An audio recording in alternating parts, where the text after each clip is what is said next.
Welcome to WNIN Newsmakers. I'm Noah Alatza, Chief Communications Officer for the University of Evansville. This past Monday, Indiana Governor Mike Braun attended a forum in his hometown of Jasper to discuss the progress of broadband internet expansion into the underserved areas of the state. Here are a few of his comments. In the current generation, it's a necessity to have high-speed internet, and yes, into every nook and cranny. There's going to be so many applications to increase productivity, and it's across the entire spectrum of industry.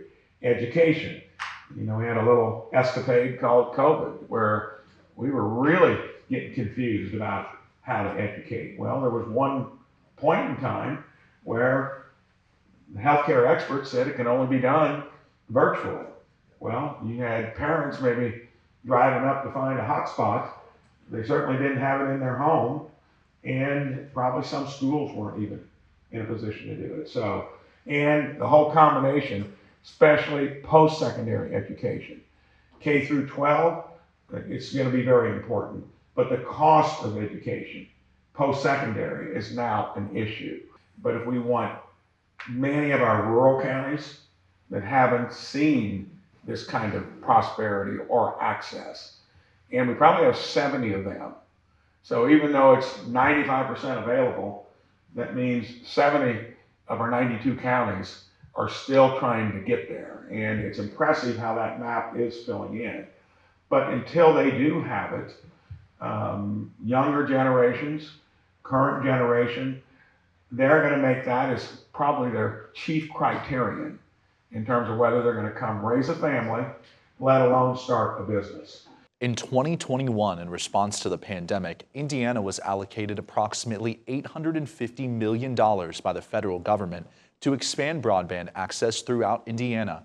Here's Steve Cox, Chief Broadband Officer for the state, on the goals of the Broadband Office and the programs that it administers. Indiana Broadband Office basically is in place to get internet service to the unserved and underserved areas of the state of Indiana. Southwestern Indiana, as a general rule, outside of Evansville and some of the other more populated or urban areas of this part of the state, is very rural, and because of that, there are large swaths of southwestern Indiana where connectivity is really lacking.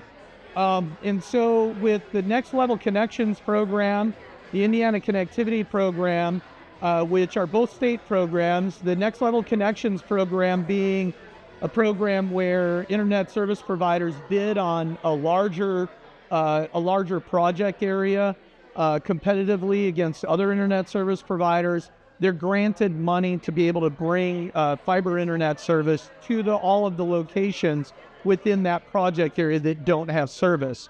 The Indiana Connectivity Program is not a typical internet service program. Basically, what it does is it gives citizens that live in really remote locations who are not on any list to be able to get connectivity anytime soon.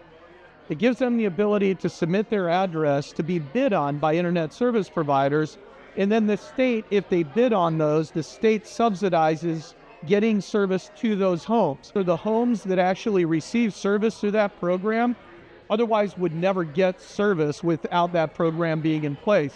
And we've connected somewhere in the ballpark of 2,000 to 3,000 homes in the state since the inception of that program. Now, the BEAD program is a federal program that was started back in 2021 and basically was put in place to have all 50 states receive a large allocation from the Department of Commerce, the Federal Department of Commerce, in order for us to be able to award grants to internet service providers to build out internet service to all of the parts of the state that currently don't have service. And so we're just in the very final stages of that particular program. We will be connecting roughly 131,000 homes and businesses by that program. Project areas that our state opted to use are basically census blocks that have been interconnected. We have based those project areas basically on geographical location, infrastructure that exists there are barriers to building. For instance, railroads are typically a barrier to getting service built across it. Limestone or bedrock makes it very expensive to build fiber in those areas of the state where that's prevalent. Distance, like remote locations that don't have a nearby residence. So population density is a barrier typically for fiber build out. They can actually go to the Indiana Broadband Office website right now. We actually have a map of the project areas that exist. Through the 3 different programs that our office is working on right now, Next Level Connections, Indiana Connectivity Program, the BEAD program, we anticipate here over the next 3 to 4 years, we will be getting everybody connected in the state through an unbelievably collaborative effort with all the internet service providers in the state.